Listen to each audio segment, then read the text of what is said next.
Every team, every topic, everywhere. This is Believe.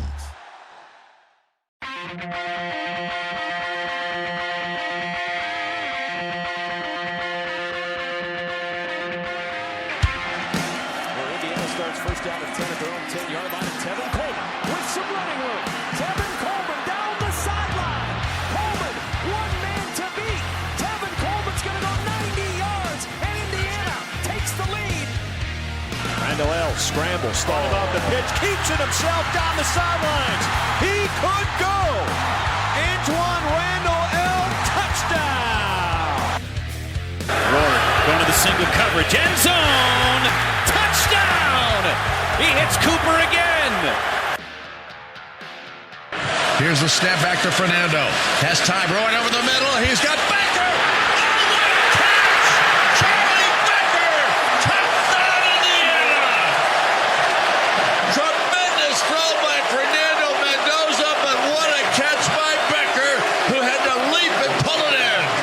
Here's the snap. Handoff goes to Kalon.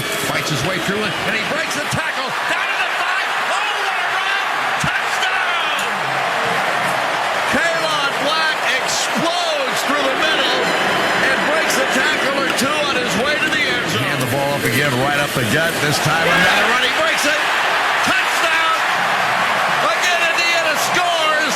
This time Roman Hemby takes it into the end zone. 18 yards for the touchdown. Let's go. Episode 290, Rose Bowl champions, your Indiana Hoosiers with another big dub, this time against the Alabama Crimson Tide, 38-3. I'm here with my boys who were here with me yesterday. Brando, how's the voice, man? Voice is actually okay. Been hammering waters today. So good overall. Sleepy, a little sleepy. A little bit, yeah. So a lot of there was a lot of high energy yesterday. A lot of high energy. Who has it better than us? Nobody. There you go. That's right. That's right. Again, final score: IU Rose Bowl champions with a beatdown. The SEC goes down by the hands of another Big Ten school this postseason. IU winning 38-3, and honestly, I'm not even sure it was that close. Improving to 14-0, first time, obviously, ever in school history. Now, Michael, it was only that close because we wanted it to be that close. Yes, the pedal was taken off. Like it could have been worse, which is crazy. 5 touchdowns was, I don't know, taking it easy. Like, when do you think we were like, all right, was it when Birdo came in? Was it 5 minutes ago, I think, is when it was. That's when Birdo came in, 5-ish minutes to go. And that was that was us waving, like just throwing the white flag to Alabama to just be like, here, like, we're done. You guys can just wave your end of it and we'll call it a game. So, as I said, first time ever 14-0, and there were a bunch of firsts that happened yesterday. 4 main ones. First one that Seth loves to point out multiple times: IU, the first bye team with a bye in a 12-team playoff to win, the first and only so far after Georgia losing. Georgia, Georgia hell? Was bad. So now bye teams, aka conference champions for the most part, are 1-7 overall, with IU being the lone winner. This is the first Rose Bowl win in school history, as well as the first bowl win since 1991, which they did talk about during the game, and I didn't notice it until today that they were showing Trent Green Copper Bowl highlights during the game. Also, first win in IU history in the month of January. We are now 1-4 in the month of January. There's a lot of great stuff that came from this. I cannot wait to get into the stats. Well, do you want to talk about it real first? Quick, yeah. This might not even be the right place to ask this, but I just got to, because I saw it all over social media. Do you take anything into the bye? I think Indiana just shattered it. I don't think there's really anything to that now, other than, like, better teams winning. I mean, I think it's last year, it was pretty clear Ohio State and Notre Dame were the two best teams in the country, right? Like, I think it's pretty clear that, Oregon was better than Texas Tech. Miami played better than Ohio State, right? So I don't know. I was nervous. You guys know this. The whole bye team hasn't won. Had me. I predicted 31-10. I was not nervous going when we did the podcast. I wasn't nervous until everyone started losing. All the bye teams started losing. But the way Indiana played, I don't think there's anything there. You guys? I think it is a problem for some teams. I think Sig is the differentiator. His absolute dogged attention to detail, his allergy to complacency, his the whole idea of 1 out of 11, all of these things, all the cliches that you've talked about. Coach Sig is the type of guy who's like, I'm the myth buster. I'm the guy who I'm going to make sure this team's prepared. I'm going to make sure they have even though they're the 1 versus the 8, they have the chip on their shoulder. They're the ones with something to prove. And so he's just a real master, I think, at maintaining that grind, maintaining that edge, and really not letting any of the players be like, kind of fat on the hog.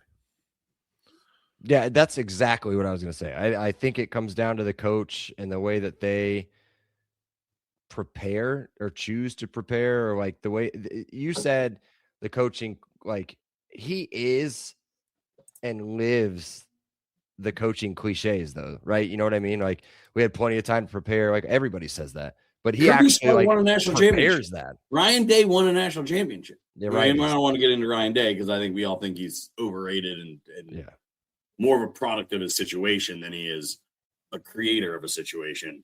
But I mean, are we going to downplay Kirby Smart here?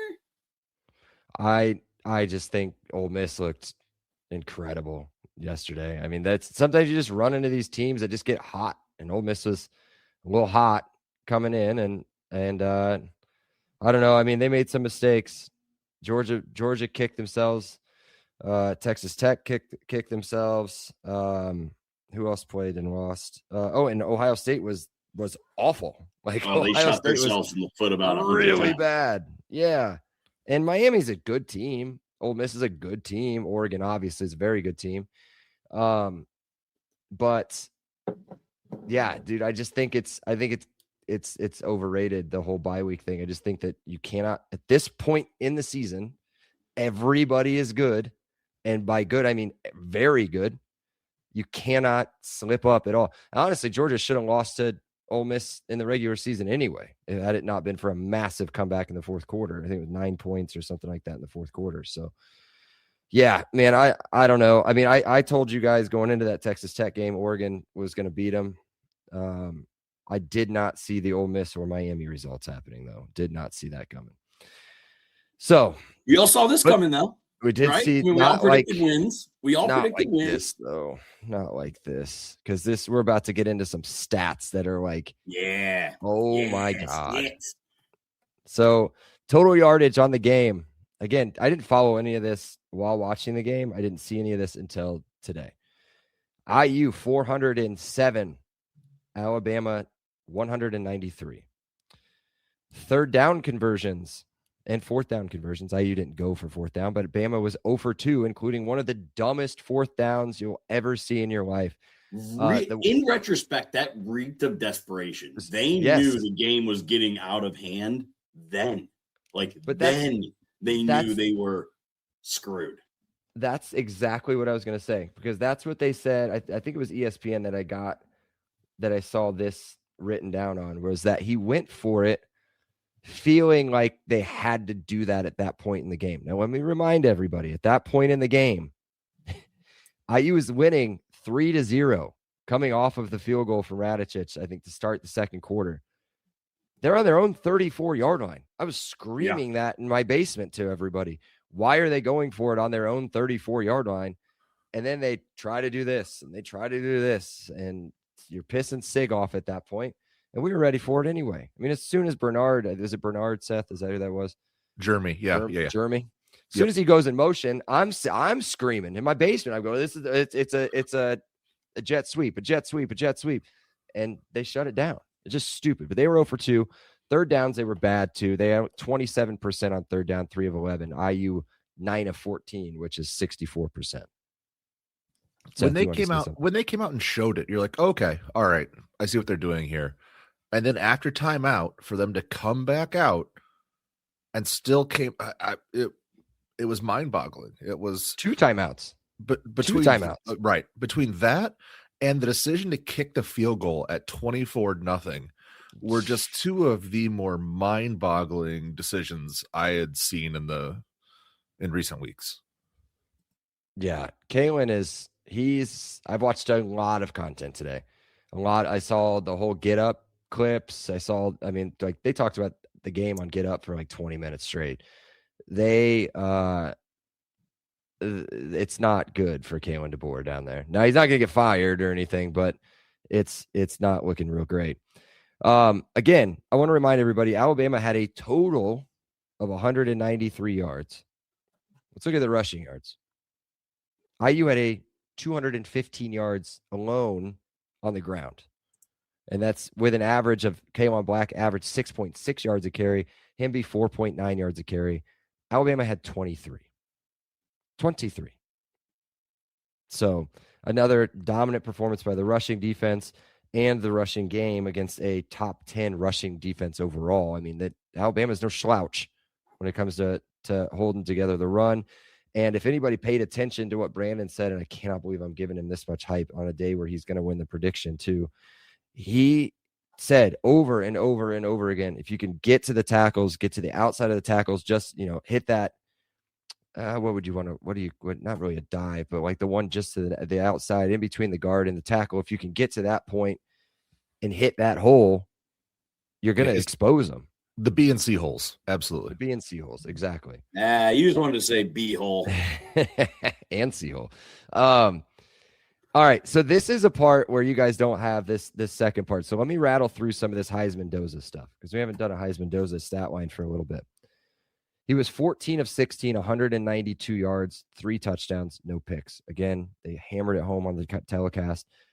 One more touchdown than he had total incompletions. He had an 88%. That's 88% passing, which is against the 10th best passing defense in the country. Nearly perfect QBR at 96.7. Those that don't know, it's out of 100. And just to give you an idea of how dialed in he was on 16 passes, on 14 completions, he averaged 12 yards per completion. And just to give you an idea of what Alabama was doing with Simpson and Mack, it was 5.2. Now, here's the interesting thing, and this is probably going to blow up anything Brandon had done research on at some point, but we'll see. This is a fun stat for everybody. Alabama blitzed 52% of the time. Doesn't sound like a lot, right? But that is the highest they've ever blitzed since ESPN has started tracking the stat in 2011. Against those blitzes, Fernando Mendoza was 8 of 8, 161 yards, and 3 touchdowns against the blitz. Unbelievable performance. I was nervous for a drive. One whole drive, I was nervous. Yeah. And what did I say? Probably the same thing tens of thousands of people said. They're pulling in Iowa. They're just engaging the entire time. And that's Shanahan and Cignetti and Bosted and everyone else on that side of the ball doing film study. They were prepared. They had an offensive game plan in place for them to go blitz heavy, and it destroyed them.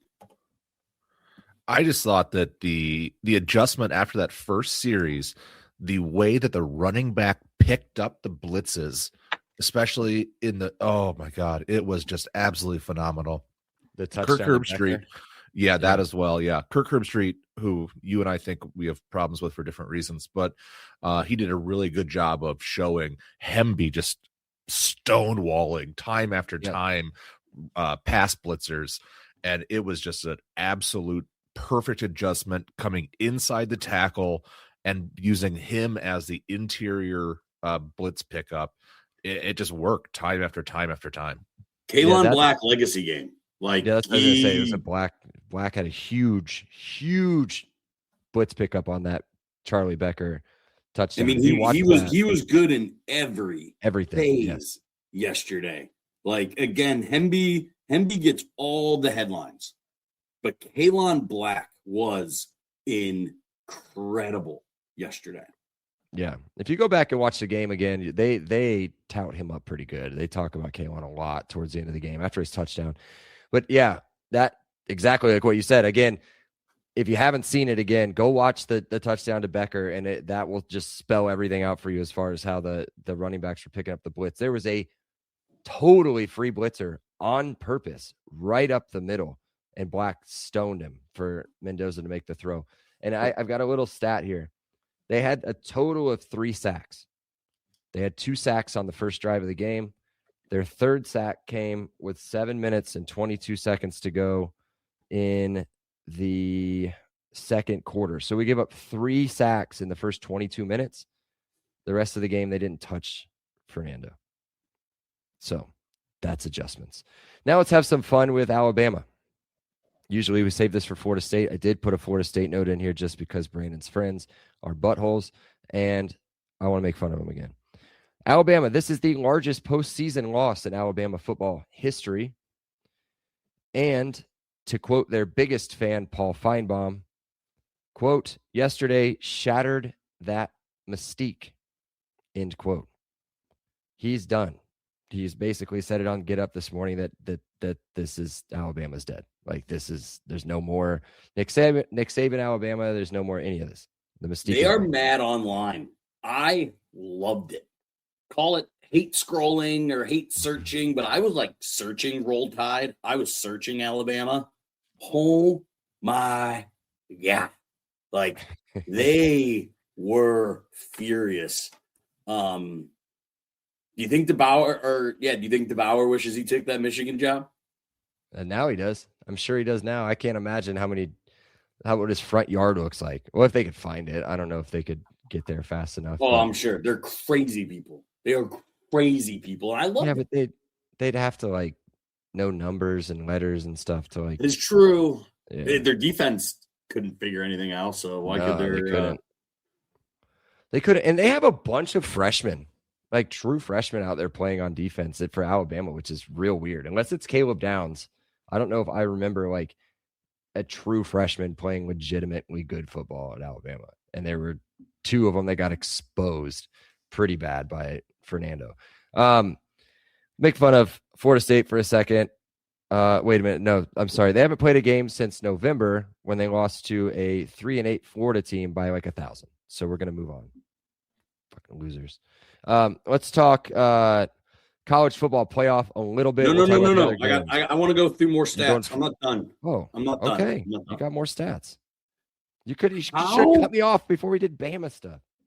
It's Bama stats. This is Bama stats. How bad was Ty Simpson? He was bad. Like bad. His stat sheet doesn't look horrible. 12 of 16, so good completion percentage, but only 67 yards, QBR of 61, and only a 4.2 average. But what made him look worse was he was just running around.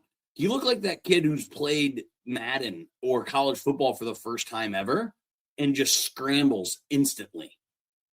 Yeah. I mean, to say he looked uncomfortable is actually an insult to quarterbacks who have looked uncomfortable. He looked terrible. And do you think he pulled a Richardson and tapped himself out? Yeah. No, hold on, guys, just a second. I think he pulled a Richardson, but I don't have all the information. An official diagnosis of a cracked rib is what happened to him yesterday. He definitely got cracked by Pons. I mean, it's an official injury designation is cracked rib. So I don't know. I also want to get a jab of Anthony Richardson in there. Yeah, that's fine. We'll jab him all we want. At this point, I'm done. I'm over it. I think once the parallel passing game got stopped, and it was stopped early, there was Boykin had a couple stops behind the line of scrimmage. There was really nothing, and they couldn't use the horizontal passing game to set up the vertical passing game at all. And then because of that, you really got to see Ty Simpson's exposure as far as not being able to read a defense. He had never really been asked to. When you're able to set up that horizontal passing game, there is no read. It's just a straight, drop and throw. And then because of that, you're able to set up all these other crossing routes to that, which aren't really reads. They're half field, quarter field reads at most. IU really forced him to have to go through a progression. He had no preparation for that. There was no B plan. And you could tell, like Brandon said, it turned into a scramble mode immediately. Yep. And then, so again, Alabama, this is not an Alabama podcast, but I'm at least going to throw this question out. Simpson's a junior. The 6'6" monster is a sophomore. You run with that backup quarterback, right? It depends. Jordan Rogers today on Get Up was saying that he thinks that Simpson needs to come back. Like he thought he did that much damage to himself yesterday that he thinks he needs to come back. Well, if he comes back, I don't think he's the starter. That's what I think Brandon's also saying. Is I don't think Simpson was that great during the season. I think there was a lot of SEC hype. I think there was a lot of, well, they were winning, so he must be great, right? His stats didn't really back it up. Oh, he was really good at the beginning of the season. Right. The first 8 games he was really good. And he had a substantial fall off after that. So yeah, I don't think he's really that great to begin with. And I think I thought Mac was the better quarterback. And I think moving forward, if I'm put in the position to choose, I'm putting my money on Mac. I mean, Mac is also a build your own player. I mean, he is 6'6", 240. Sheesh. What was he coming out of high school? I know he went to Washington with Kalen, and then he transferred over. But I wonder what he was out of high school, because as soon as I saw him yesterday, you guys know, I was like, oh my God, that guy's got a beast. And he towers over Ty Simpson. And Ty Simpson's what, 6'2", 6'3"? Mm-hmm. Yeah, 6'6", 235 allegedly. from Folsom, California. Spent 1 year at Washington. Spent the last 2 years now at Alabama. 4-star recruit. He's 19 years old, reclassified from 24 to 23. Wow. So he's got some time. Mm-hmm. Yeah, one of them's, if he comes back, one of them's not there anymore. Yeah, for sure. So, all right. Interesting. I want to hear, I heard enough about it yesterday. I didn't hear about the Ole Miss game, but let's talk Oregon. Obviously, Oregon, that wasn't even a game. It wasn't even a game yesterday. I mean, Oregon didn't blow them out. Texas Tech's got a really, really good defense, and they struggled a little bit where they went 16-0. Is that what it was? Final score, something like that? 23. I think it's 23. 23. But Texas Tech was awful. Texas Tech offense is terrible. Miami, Carson Beck looks really good and has looked really good over the last few games or so. Defense is really good. The two studs on the ends, Ruben Bain, and I can't remember the other guy, are problems. And their matchup against Ole Miss is going to be incredible, because I had not watched any Ole Miss going into yesterday, and I was incredibly impressed by that defense and by Trinidad. I think he looks like a very good football player. Yeah, I mean, I think the Ole Miss kind of gave me Notre Dame vibes, to be honest. Like, they're playing their best football right now, have obviously rallied together after the Lane Kiffin situation, and they just seem to be bought in. I mean, that was again, Georgia was up 9 going into halftime. I felt really good about our bet, Michael. Felt really good about our bet. Me too. I owe you money. And then the second half, it was like varsity versus JV. It was not a game. And when a team has that sort of ceiling, same thing with Miami. I mean, Miami, I don't think Mario Cristobal is an overly good coach, but I think their talents come together at the right time. I mean, they have probably at least a half a dozen pros, possibly up there. On the defense alone. Yeah, the defense. At least really a half a dozen pros. And when you have that good of players playing that well together, That's scary. Messidor is the other. I wasn't sorry. overly impressed Messidor, by yeah. Oregon. Now, again, Ole Miss impressed me. Oregon's defense was incredible. Now, I don't know how Texas Tech's offense has been all season and if it's just a product of them playing in the Big 12, which I referenced yesterday. But their D-line was good and Finney was good. yeah. Finney's insane. Yeah. Finney and what's his name is from Purdue's pretty good too. Keeneman. Yeah. So again, kind of going back to what we started this entire podcast with, I do feel like the best 4 teams are in it. I don't feel like there really was an upset. The better team won, I feel like, in every game so far. I got a quick question.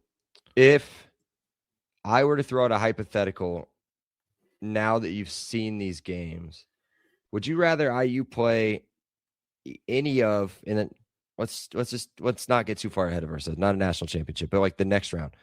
Yeah. Let's say, would you rather them play one of the losers, one of the top seeds, Georgia, Ohio State, or Texas Tech next round? Or would you take who we Texas have Tech. next round? Texas Now that Tech. we've seen Texas Texas Tech 100%, or Was Georgia, by I think far we the could, worst of the final 8.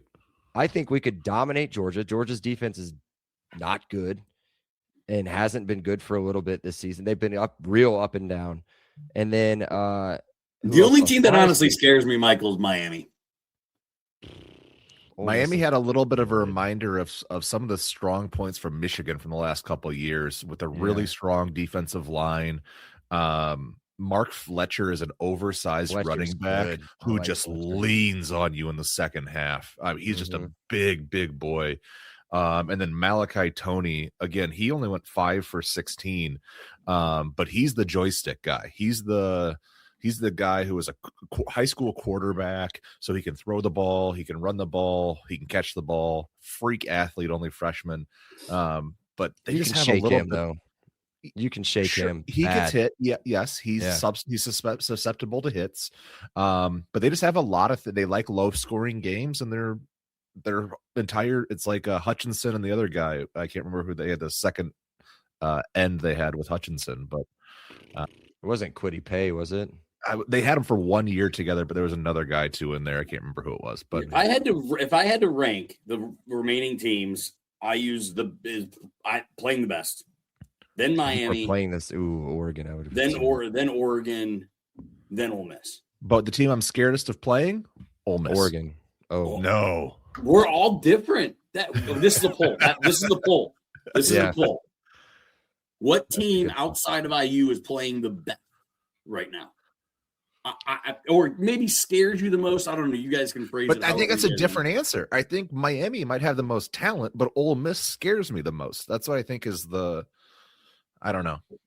The thing that scares me about Oregon, and it's weird because my 7-year-old's the one that brought it up yesterday, was who is the only team Oregon's lost to this year? Yes, I was right us. Next to your son when he said it. Yeah, it was us, and we got to beat them again.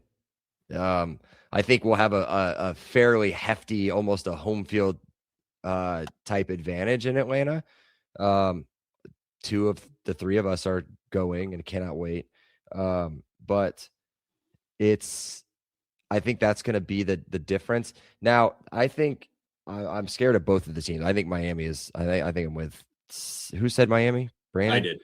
I think I'm with Brandon. I think Miami scares me they've got a quarterback that's experienced a lot of these games. They've got playmakers all over the field. They've really good offensive line, really good defensive line.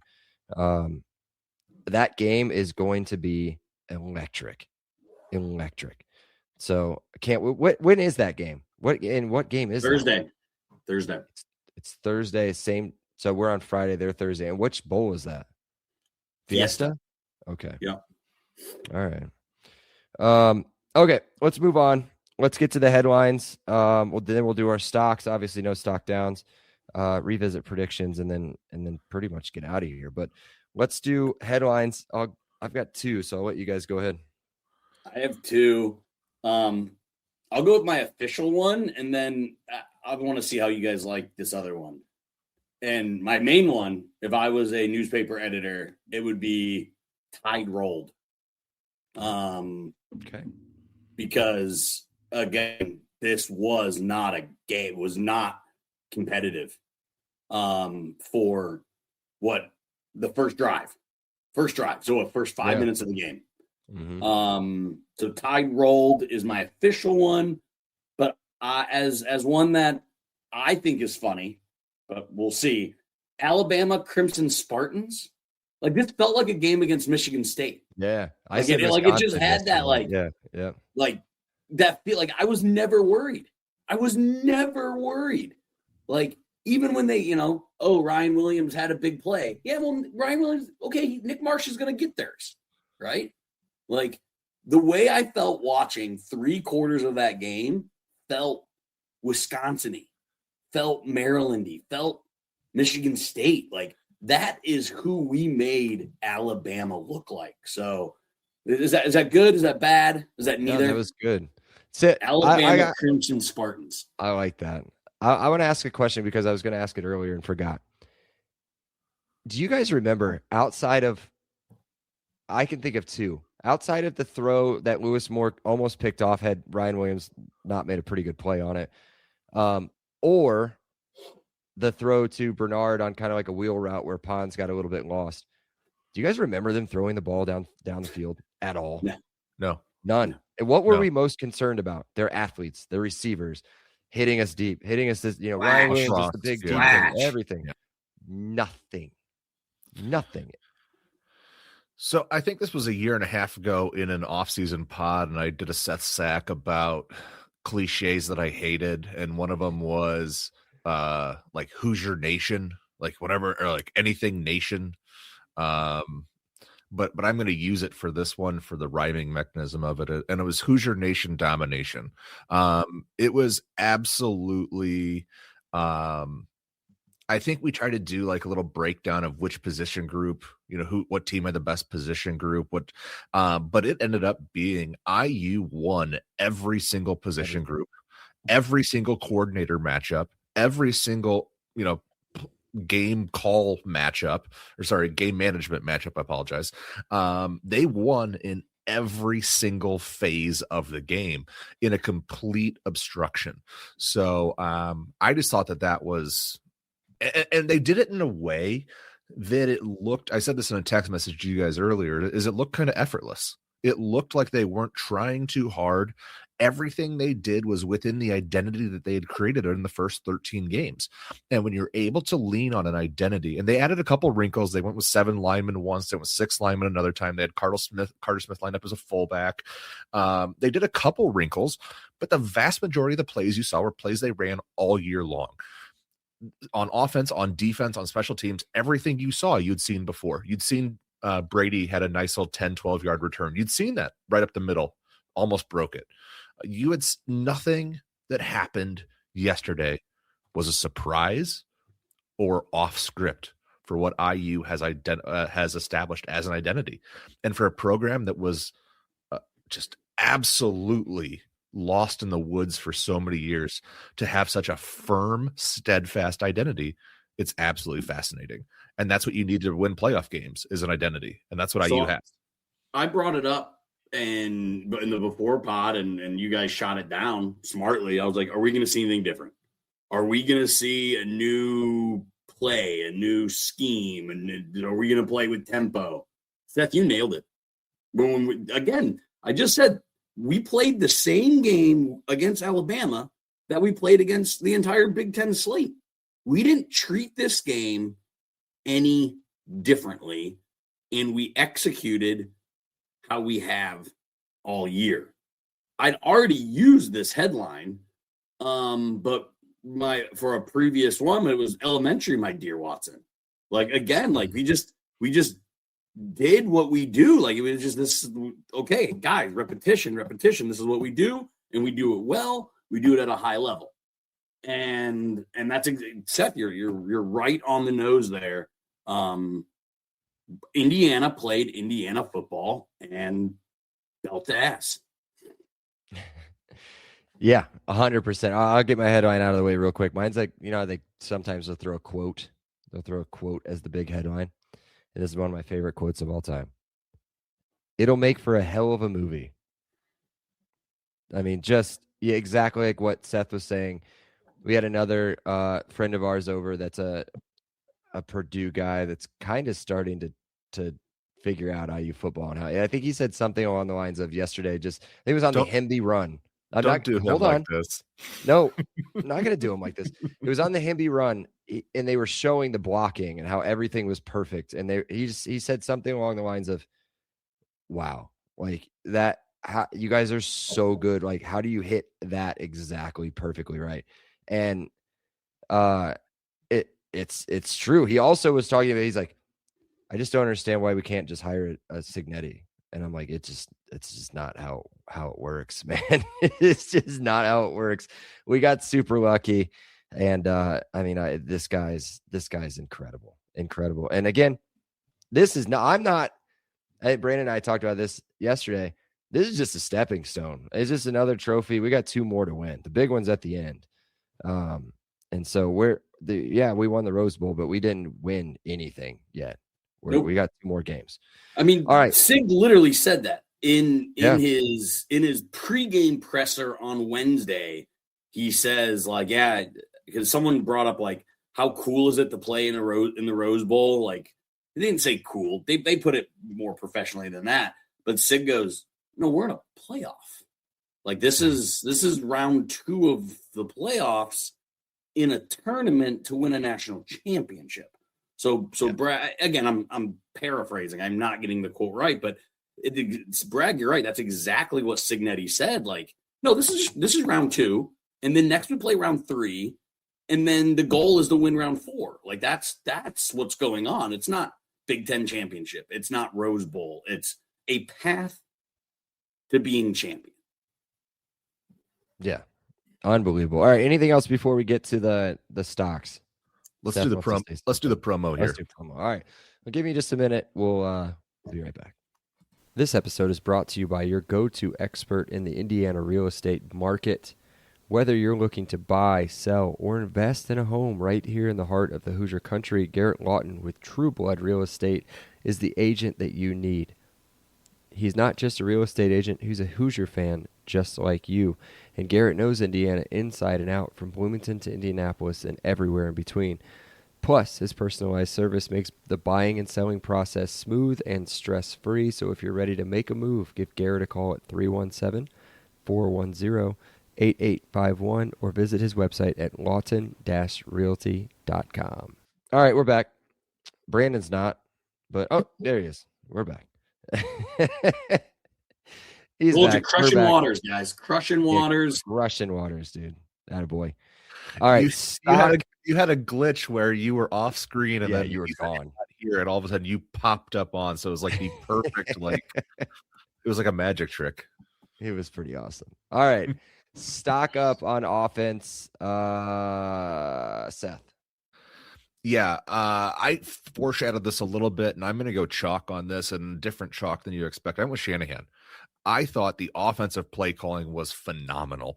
I thought the opening drive, you could have shat your pants. You could have just absolutely been like, oh my God, we have to max protect. Oh my God, we have to go to 12 package. Oh my God, we have to do this or that. And he didn't. He didn't panic. He made the necessary adjustments. And what you saw, again, I hate to go back to the identity thing, is what you saw was the IU offensive identity, executed to peak efficiency. Maybe not peak. I'm sure there was some things I wanted to clean up, but to an efficiency level that was embarrassing to the opponent. So I thought Shanahan, I think we could have talked a lot about Grubb and Womack as being phenomenal coordinators, 2 of the best in college football. And they got masterclassed. They got TED talked. Whatever you want to use, Shanahan. And then I'll spoil my defensive. It was Haynes on the exact opposite side. Master classes, TED talks from a coordinator perspective, and the things he was doing on the D line blew my mind. Oh. I mean, Bragg was calling out stunts left and right. And again, we talked about it on the preview pod to pat ourselves on the back. They were sending blitzes from everywhere, like with almost, it seemed no rhyme or reason. He was just stacking how he was sending the pressure. I mean, Haynes's game plan really stood out. I thought that was incredible. And you're right, Seth. Shanahan's was classic chess, not checkers. It wasn't I'm gonna protect my back line in checkers. It was no, I'm countering the blitz. It was chess. It was a chess move by Shanahan. So great shout for the guys in the press box. I've already said my guy. And it's Kalon Black again. I think legacy game. Kalon Black will forever be remembered because of his. Again, in baseball, it's called 5-tool. But I'll use say 3. He did it. He caught a pass. He did it in blocking, and he did it on the ground. So Kalon Black, stock up for sure. And Michael normally does this. Stock up, stock down. Obviously, no stock downs. This doesn't mean they're the best player. It's literally like the marketplace. Like this is how they were playing. They raised their level of playing. And I'll continue to say Charlie Becker. I'll do that for my wife. She wouldn't shut up. She just kept saying everyone's giving love for Nando on the throw, but that catch, he high pointed the ball with 2 hands, secured it, and landed in the end zone. Like you have to do every part of that to get a touchdown. And he did every single part of it. Again, just his inside post move. I don't think there's anyone that can defend it in the country. I mean, we know Ohio State couldn't defend it. It might be the best route in the entire country. So Kalon Black and Charlie Becker were my 2 stock ups on the offensive side of the ball. Yeah, and Charlie Becker again came into the game. I saw this today. I didn't see it yesterday, but I saw it in the bottom right when he made a catch. At some point, he averages 20 yards per reception, or 21. And on the day, two catches, 51 yards. You do the math, that's 25 and a half, and a touchdown.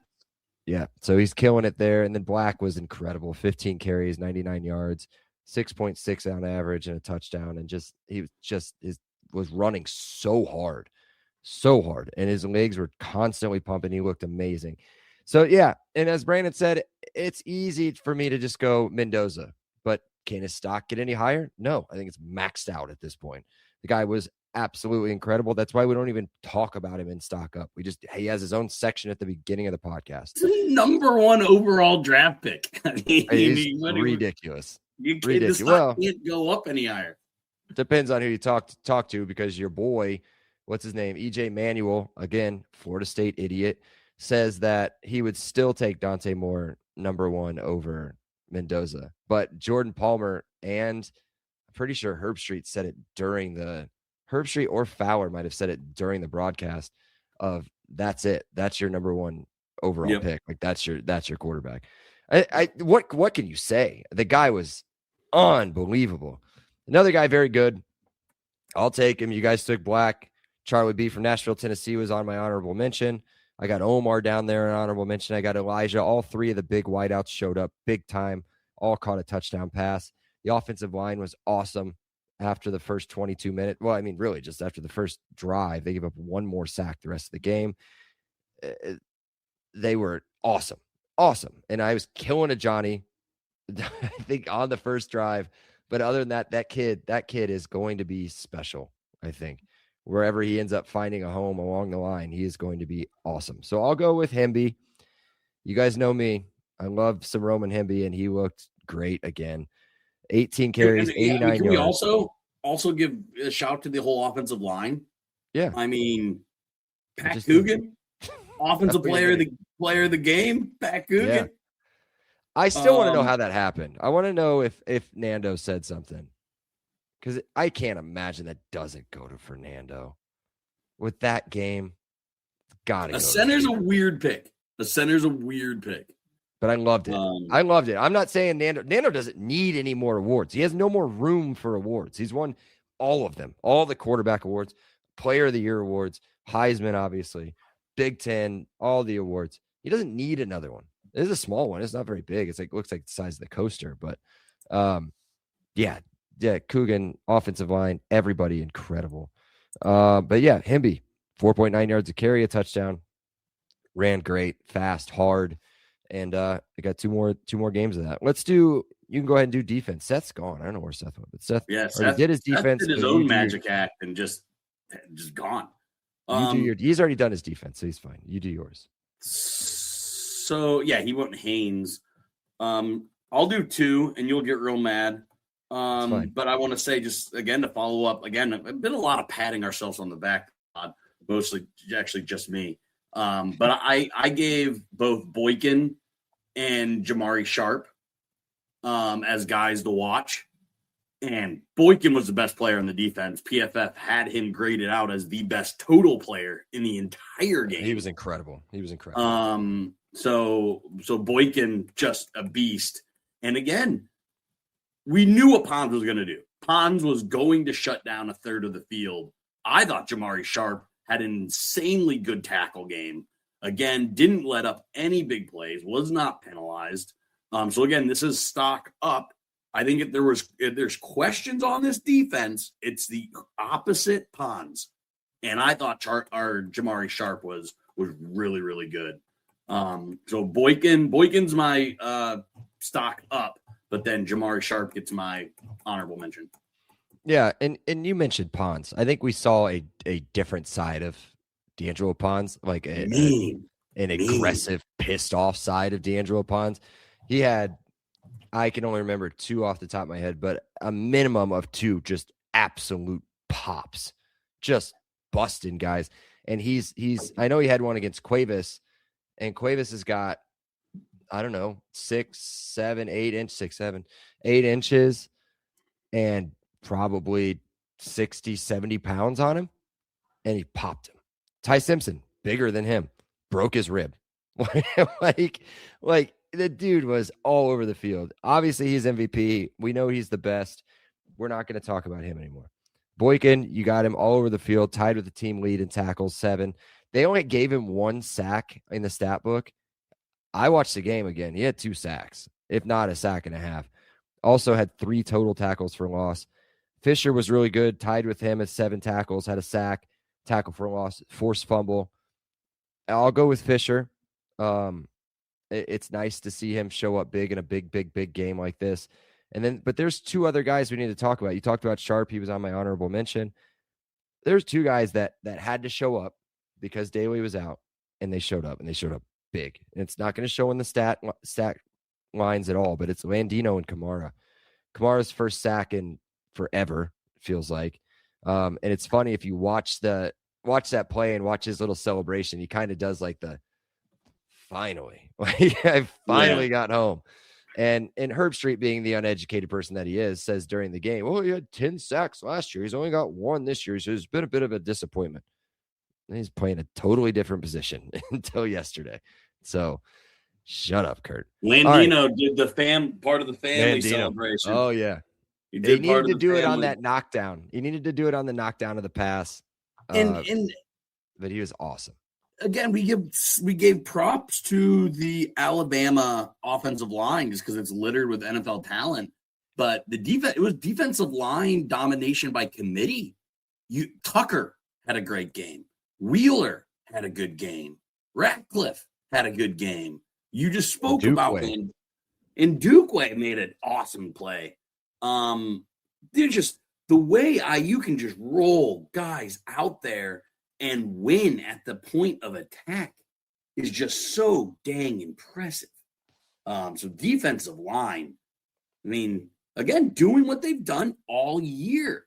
Again, I couldn't believe it. You were like, "Hey, host site." I think you said Wheeler's getting on the action. I was like, "Wheeler's in?" I was like, "That was Wheeler that made that play." Oh, yeah. You couldn't tell a difference if it was Tyreek Tucker or Wheeler. That's how good the entire unit was. Pat Kuntz had these guys buzzing. Byron Baldwin made an appearance, made a tackle, made the stat sheet. That rundown that he almost made on, I think it was on Mac, coming free off the edge. I was like, who is that guy? Is that Boykin? No, it was Byron Baldwin, and he was that kid's gonna be. He's gonna be really, really, really good. All right, well, let's go. Let's revisit predictions. Brandon gets his trophy here. Seth said Alabama 17, IU 24. I said Alabama 17, IU 27. Who are we kidding? They got nowhere near 17 points, nowhere near sniffing the end zone, really. I mean, they did have a goal to go situation, and they pushed out and kicked a field goal. And then Brandon is out here saying Alabama 10, IU 31. Again, remind everybody the final score, Alabama 3, IU 38. Brandon off by a total of 14 points. Right. It was a great It one. could have been 45 or 52-3. Could be 45 if Hardy catches the ball. Hardy catches the ball that gets deflected by Tucker at the line. He's gone. And it could have been 45. And it would have been awesome. It could have been 45. I mean, we literally put in, he's way better than this, but we put in Tim Priller. Like, we put in Alberto as the victory cigar. We were smoking cigars on the field with half a quarter to go. You know, That's if you it's just yesterday. So I said after the Big Ten championship game, that was the most fun I've ever had. People ask me like, "Hey, how are you feeling? How was the game?" And I don't want to. I mean, you were a great host, had a great time, but I was like, it kind of felt like a Saturday in October. It did. Yeah. I mean, we popped bottles, we took pictures with roses. Again, you did a great job, but it wasn't like, oh, I'll remember the Alabama game for the rest of my life. I remember this moment when I was in Bragg's basement during the, like, no, there just wasn't that, because it was just domination, as Seth's headline said. Yeah. And it's amazing. Again, go back and watch the game. You talked about victory cigars and Herbstreit, or maybe it was, again, Herbstreit or Fowler talks about this. I think They're basically the same person. They are honestly. Basically, yeah. I think we're up 31-3 or something like that at this point. And they showed the sideline. And our offensive line is sitting down, tablets in hand, Bostad in front of them, going over everything. And they're like, they're not celebrating. They're not doing anything. You wouldn't know the game was 31-3 if you looked at the sideline right now. And they kept pounding. And that's what we've done all season. Beat you down and keep beating you down until the whistle's over, until there's 2 minutes left and we can just take 3 knees against Alabama with 2 minutes left. I'm surprised Sig didn't keep trying to go, though, honestly. All right. Do you have anything else? Did you just kind of get your kind of little final statement kind of thing out? Hey, guys, if you haven't noticed already, video stuff's starting to come out. That's a new thing. YouTube podcast, new thing today. It actually just got like officially accepted, I guess you would say. TikTok is out there. If you're still doing the TikTok thing, if you're young enough for the TikTok, my wife is doing the TikTok. She's not a young person, but maybe it's not a young person thing. I don't know. But yeah, check us out. It's at Happy Hour IUFB across the board in all the platforms. I think on YouTube you just search for our podcast, you'll find it. And just be sure to download, rate, review, subscribe, do whatever you need to do on there. Let's get the follower count up, the subscribers up, and we'll keep bringing you the hot content. I don't know what we'll do. I think next Wednesday-ish we should record a preview, and then we'll start heading out to Atlanta. And we'll have a guest. We will have a way smarter guest than either one of us. Yes, and way smarter than Seth. So, that's every person we have on, including we're smarter than Seth. I hope he's okay. He hasn't come back. I know. So, I don't know. Maybe I need to go check on him. We'll see. All right. Until then, enjoy it. Watch it 1,000 times over and over and over again, and we will talk to you. Portal is open again. Portalness. We're not going to cover it because there's way more important things to cover than the portal right now. But the portal is going on, and a lot of content out there for that too. So exciting times on and off the field. Yeah, there's some big. You want to look at it. There are some big time names associated with IU, and that's what you get when you start doing stuff like that. So again, we'll talk to you in a couple days. Maybe we'll update you on Wednesday. See you. Peace. Cheers. Seth, say something dumb. Oh, I don't know. See you later. If you like the show, please take a moment to rate, review, and subscribe. It really does help the show to grow. Thank you for listening.